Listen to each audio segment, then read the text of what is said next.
वर्तमान समय में अशांति इतनी बढ़ गई है कि लोगों के भीतर तनाव उत्पन्न होने लगा है और वह चाहते हैं कि हम शांत हो जाएं।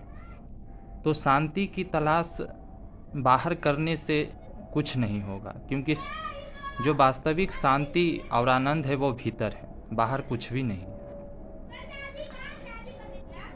तो लोग मुक्ति का मार्ग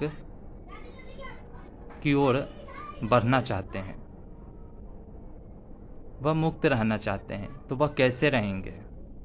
क्योंकि एक तरफ सांसारिक वो जीवन जी रहे हैं, उसे वो छोड़ नहीं सकते हैं और उसे छोड़ना भी नहीं चाहिए। तो एक सरल सा मार्ग है। आप जिस वस्तु का भोग कर रहे हैं, सांसारिक वस्तुओं का,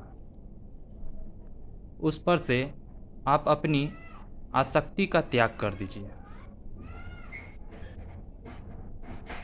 जैसे ही आप उन आसक्तियों का उस वस्तु से त्याग हो जाएगा, समस्त सांसारिक वस्तुओं से त्याग, तो आप अपने आप ही मुक्त होने लगेंगे।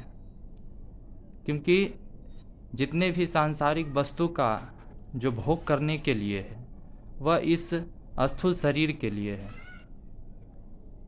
तो उसे मन में हम स्थान क्यों दें?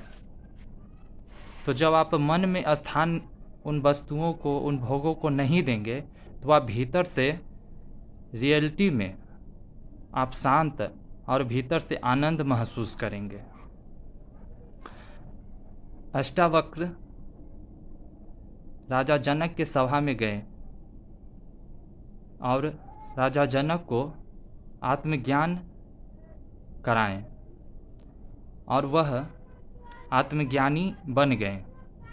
इसका मतलब यह नहीं है कि वह राजा जनक अपना राजपाट त्याग कर वह वन की ओर चले गए, क्योंकि उनका सबसे पहला जो धर्म था वह अपनी प्रजा के प्रति था। क्योंकि आप अपने धर्म का त्याग नहीं कर सकते हैं। धर्म का अर्थ होता है धारण किया हुआ।